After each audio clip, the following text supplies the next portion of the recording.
Hey y'all, welcome back to another video. Today we will discuss the law of demand and demand shifters. Let's get started. The law of demand states that, assuming all other factors are held constant, or assuming ceteris paribus, there is an inverse relationship between price and quantity demanded, leading to a downward-sloping demand curve. This means that an increase in price causes a decrease in quantity demanded, and a decrease in price causes an increase in quantity demanded. Let's take a minute to go over the difference between quantity demanded and demand. It is important to note a change in price does not change demand as a whole. A change in price actually causes movement along the demand curve, which only changes the quantity demanded.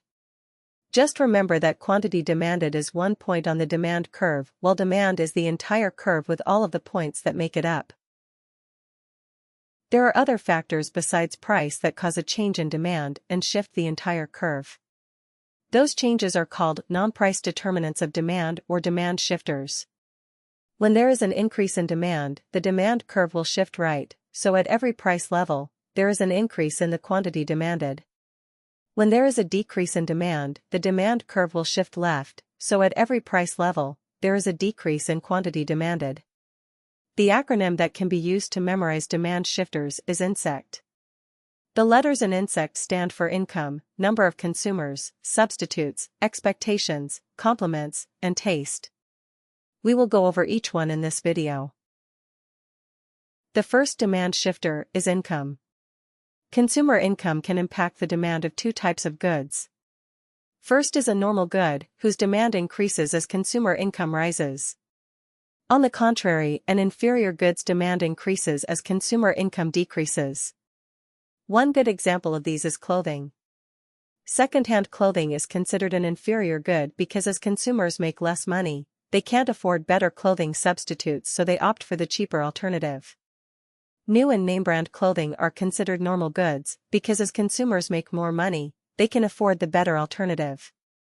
As a result, when consumers' incomes rise, they demand more normal goods and less inferior goods, and when consumers' incomes drop, they demand less normal goods and more inferior goods.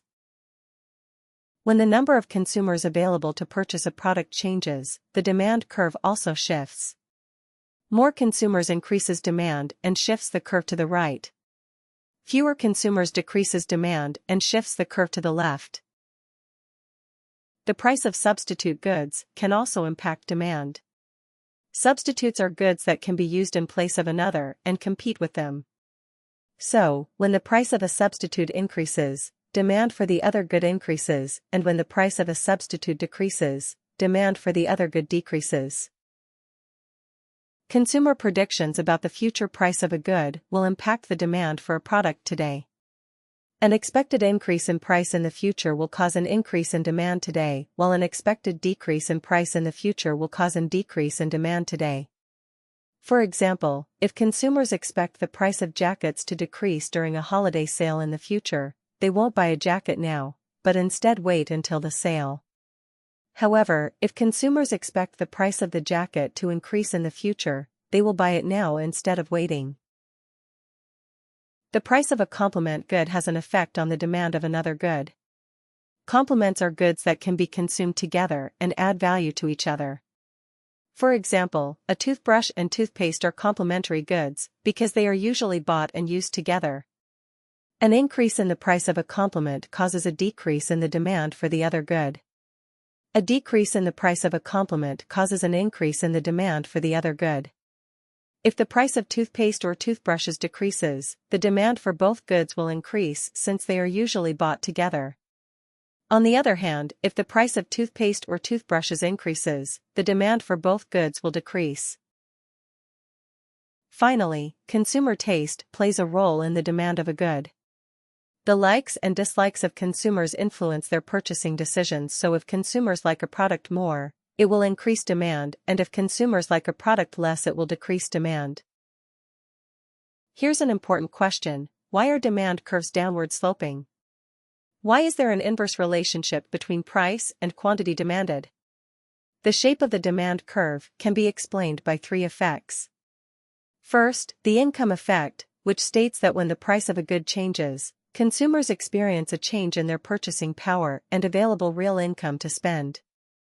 In other words, when prices fall, consumers can buy and demand more, and when prices rise, consumers can't buy and demand as much. Second, the substitution effect also helps explain the shape. It says that when the price of a good or service rises, consumers will substitute that good for less expensive alternatives. Contrarily, when the price of a good falls, consumers will purchase more of a good and fewer of the alternatives. Finally, the law of diminishing utility states that the more of a good a consumer consumes, the less additional satisfaction, benefit, or marginal utility they receive from each additional unit. This means that they are less willing to pay more for subsequent units, resulting in a downward sloping demand curve. That's it for this lesson. I hope it helped. Thanks for watching, and make sure to like and subscribe for more future videos. See you soon.